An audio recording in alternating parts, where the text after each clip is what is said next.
About to another review. There's another paid request, this time from Vonte. Thank you so much. And for those interested in requesting pretty much any type of review or topic, randomness, out of the blueness, re-review, whatever, feel free to send it either directly to my PayPal or join my Patreon. Both links are down below in the info box. Pretty much anything. And this is for another episode of Animaniacs.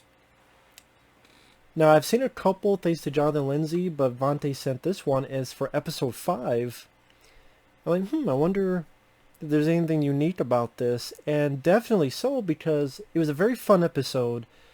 This is a way of doing references well, the right way. Because the fact it takes place on the Warner Brothers lot, because the story's about a Hollywood party where this studio head has these investors, these foreign investors coming over that will give them money for X, Y, and Z reasons.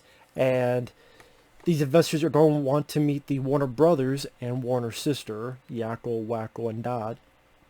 But the studio head is begging the psychiatrist, please, you gotta teach him manners. And so the psychiatrist has his hands full. And I thought this was a very fun episode. Like I said, it seems like with the Animaniacs, the ones that garner the most enjoyment, at least for me, are the ones with the three main characters.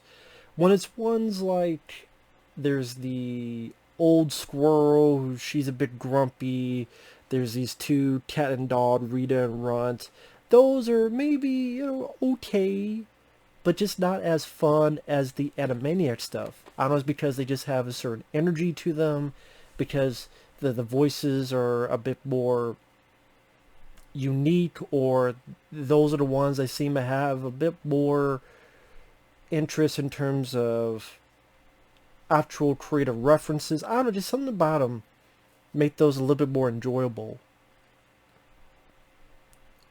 And this was pretty much a full episode of them, which, again, in my opinion, I think works better.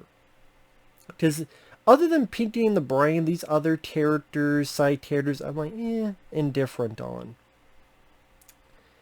But this one, there's some pretty entertaining lines of dialogue. I mean, at the beginning, the studio's like, what do you think keeps the studio going? And the psychologist thinks for a bit, it's like, Mel Gibson movies? Which, I mean, nowadays, people are like, what are you talking about? But back then, Mel Gibson was a big star for Warner Brothers, for the Lethal Weapon films, even films like Maverick, Conspiracy Theory, stuff of that nature. So, again, that was a pretty funny stab at Warner Brothers. And the whole story reminds me of a Three Stooges episode, which, that's no problem, because I'm a big Three Stooges fan. I forget the name of the show, but Three Stooges were told they had to be taught manners for this upper class party. So they try to be taught how to eat the right way, to use the right utensils, how to dance formally, and of course they mess it up in Three Stooges style. This seemed like a take on that. I forgot the name of the short, the Three Stooges one. And they do their play on words in this, like the psychologist, oh, this is a misunderstanding, and they go, no, this is a misunderstanding. They show like a swimsuit bottle, and the Dot is like, no, I'm mysterious. And it sounds cringy when I say it out loud, but I thought the way it was done visually, also with how the voice actors were utilized, I thought it was a lot more creative than I make it out to be. And they make jokes about B. Arthur, like, I got some bad news. Bad news, what, B. Arthur put out a swimsuit cover? The only other comedy I could think of that had a reference of B. Arthur was probably Airheads. If you remember Airheads with Brendan Fraser and Adam Sandler, they're trying to make these fake crazy demands to get, if they get caught, temporary insanity. Because there are three rock musicians that inadvertently take a hostage situation come to fruition at a radio station, And then like Steve Buscemi and Ernie Hudson and Chris Farley and Harold Ramis. Had a crazy cast. But I think it's a very fun comedy. I think there was a Blu-ray at one point, maybe? Maybe there was? I don't know. If it was, it went out of print quick. I can't remember now, but if not, it deserves a Blu-ray. But it was a time where you could get away with a little bit un-PC stuff, even for a cartoon. Like the way Yakko and Wacko, they love their women. I don't blame them. They go, hello, nurse. And, no, you do, how do you do? With my mouth. And they start kissing her. Of course, now that would be, shame, you can't do that. But that was fun, relatable. And yes, women are sexy. It's okay, kids. Women are sexy. As long as you get their permission.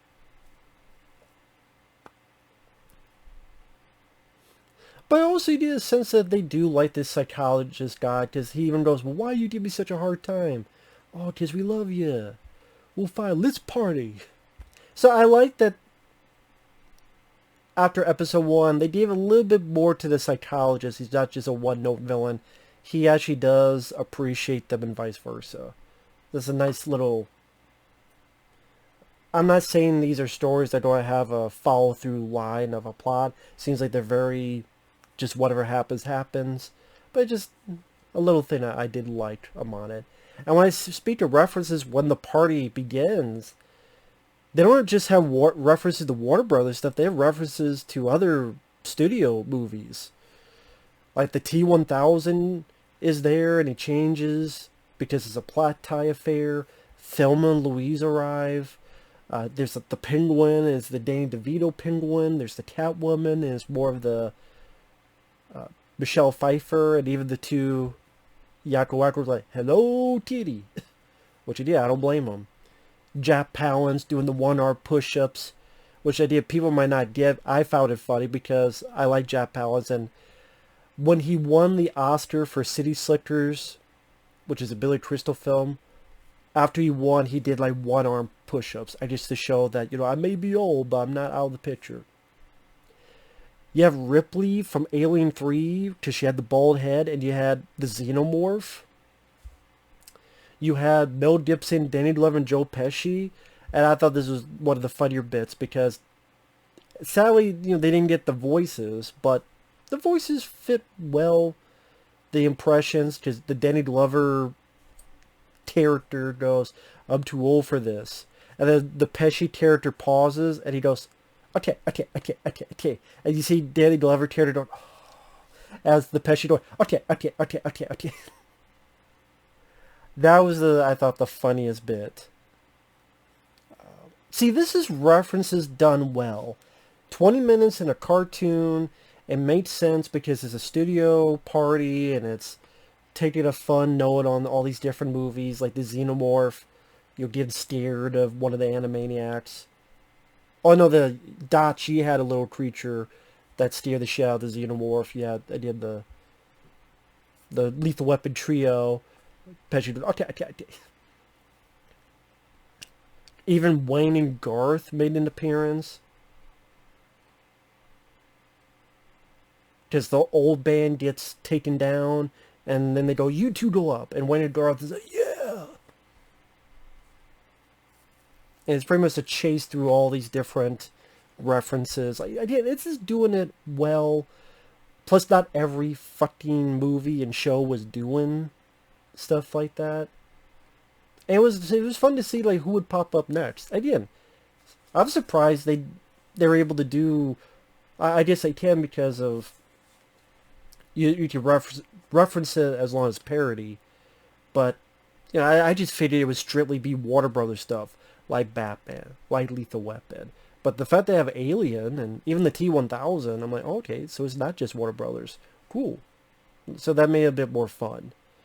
And then, yeah, the 3 Animaniacs characters are definitely higher energy, but thankfully they're not annoying or irritating. And the actors do the roles well. I do like there's a psychiatrist. They give him a little bit more character. Because the Animaniacs are doing well. They're being well mannered, and the studio has like, okay, now take them out. And even the psychologist go, but wait a minute, they did what they told you to. And then he takes it out. Yes, I'm sorry, guys. I'm sorry, but it's the head boss. I like they didn't just all of a sudden make the psychiatrist once again a one-note villain. They actually follow through that character. He did have an understanding with the three. He's like, I'm sorry, guys. And then they don't take it out on him. They take it out on the studio head. Because he was the one being the dick. It was a fun episode. If you like... I mean, I guess if you watch this, you've seen the Animaniacs. If not, I would say this is an episode... Some would say the first episode. I would say this is the episode to introduce people. I'll probably forget that, a week or a month from now. But if someone were to say, and if I remember, was an episode to introduce people to Animaniacs, I would go episode 5. The one is called Taming of the Screwy. Because they're trying to tame the Animaniacs about being well-mannered. But again, episode 5, it starts at the taming of the Screwy. Like I said, I like that it's just one story. That way, because it's one story, it's able to flesh out a little bit more room to breathe because of that. The animation for the time, I thought the Mel Gibson, Danny Glover, Joe Pesci, the Xenomorph, they looked fairly well. As same with the Catwoman, the Michelle Pfeiffer type of Catwoman, even Jack Powell. I thought they looked rather well in terms of who they're supposed to represent. There's really nothing I thought looked so wanty that I couldn't tell.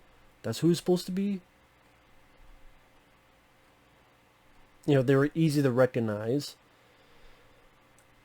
I wonder if they ever did bother to ask. Or they're like, nah, it'd be too expensive. Just do the voices ourselves.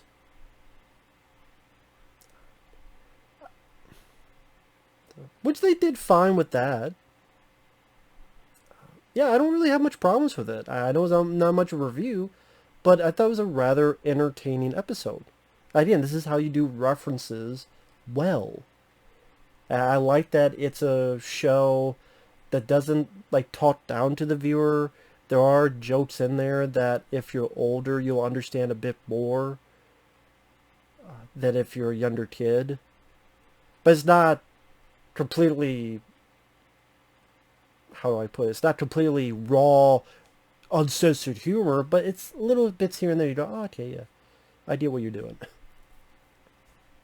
And also, how many kids are gonna know who Jack Palance is, or Spike Lee? Because you see Spike Lee, how many kids are gonna know that? So it does seem like it has a zany, fun, of a Looney Tunes vibe for the kids, but as an adult, there's stuff you'll recognize and have a bit fun with. And that's probably what helped make Animaniacs a popular show, as a guy who is fairly new to this show. But yeah, fun one. Very fun one. I would say so far, probably my favorite of the Animaniacs episode I've seen. So with that said, thanks for watching. Take care. We'll see you guys later. Bye-bye.